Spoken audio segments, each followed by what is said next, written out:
Everyone knows the Library of Alexandria burned to the ground. In one terrible night, the greatest collection of human knowledge ever assembled was reduced to ash. It's one of history's most powerful tragedies. And it is almost entirely wrong. The truth is stranger. The library didn't die in one night. It died 5 times, over 700 years, and every empire responsible blamed the next. To understand how the library died, we need to understand how it was born. In 323 BC, Alexander the Great died young, leaving behind an empire he had conquered but never organized. His generals split it apart. One of them, Ptolemy, took Egypt, and Ptolemy had an idea. Not a bigger army, not more gold.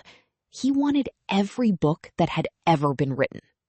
The plan was extraordinary.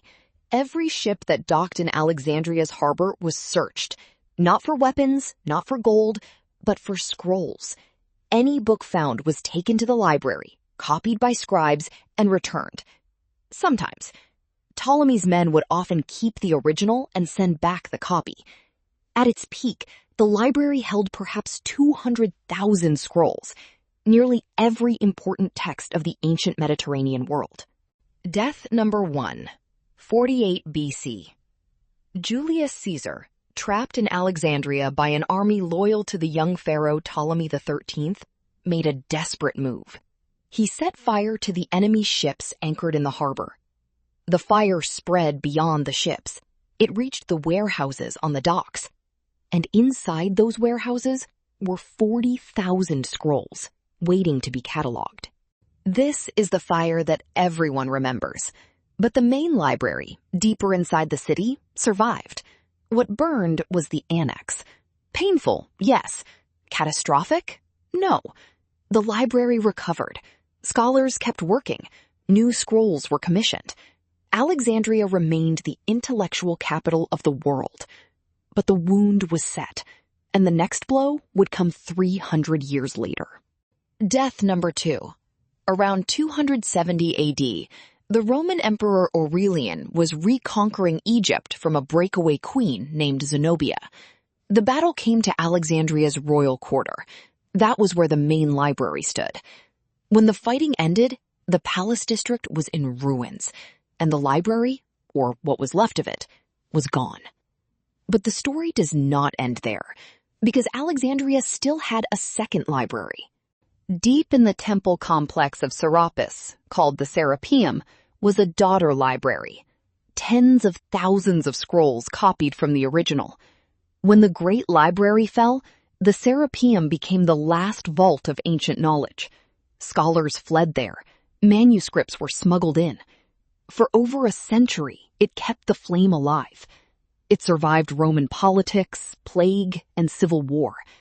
It would not survive an empire that had found a new god.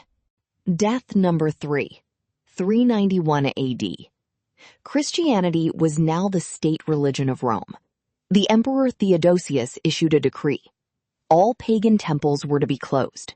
Some were to be destroyed. In Alexandria, the Patriarch Theophilus led a mob of monks and Christians to the Serapeum. They tore down the statues. They burned the sacred books. What happened to the scrolls of the daughter library? Ancient sources are careful. Some say they were saved. Most say they were not. Death number 4. 642 AD. Alexandria fell to the Muslim general Amr ibn al-As. A famous legend claims the second Caliph, Umar, ordered the remaining scrolls burned to heat the city's bathhouses. It reportedly took 6 months. It is a powerful story. It is also, almost certainly, a medieval invention. The legend does not appear in any source for 600 years after the event. Real historians consider it propaganda. By 642, there was probably very little left to burn. Which brings us to the real killer, the one no historian names, because it was not a person. It was neglect. Between the fires of Caesar and the mobs of Theophilus, something quiet happened. Rome's economy collapsed. Egypt's grain stopped funding scholars.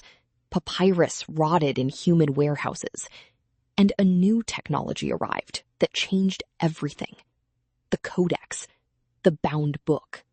A codex is bound. It has covers. You can find any page instantly. Compared to a scroll, it is faster, cheaper, smaller, and more durable. Between the 3rd and 6th centuries, the codex replaced the scroll everywhere. But here is the problem. Nobody bothered to copy the old scrolls into the new format.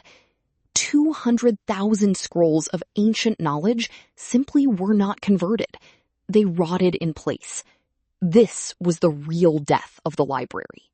Think about what was lost. The complete works of Sophocles. He wrote 120 plays. We have 7. Aristotle wrote about 200 works. We have 31. Some of those scrolls might have described a 2,000-year-old Greek astronomical calculator, an analog computer of bronze gears that later divers would find at the bottom of the sea. That is a story for another day, but it started here, in this library, on paper that no one bothered to copy. Imagine a librarian who worked in the Great Hall on the day Caesar's fire reached the docks. Her name is lost. Call her Sophia. She saved what she could. Her daughter did the same when Aurelian soldiers marched through. Her great-great-grandchildren watched Theophilus arrive. And when Umar's army entered the empty ruins 300 years later, no Sophia was left. There was nothing left to save. Today, 99% of ancient Greek literature is gone. 99. We have fragments, quotations, and later books.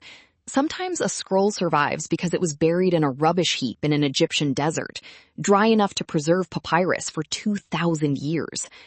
Every few years, another one is deciphered. Every discovery reminds us how much we lost and how little we needed to lose it.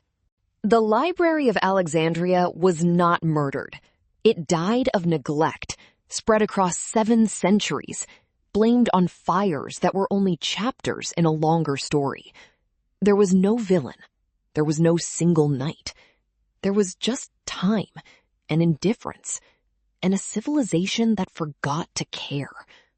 Which raises the uncomfortable question, what are we forgetting right now? If this story stayed with you, subscribe. Next episode, the man who was declared dead, then found alive, then died for real 40 years later. A Cold War mystery you have never heard. This is Paleolines.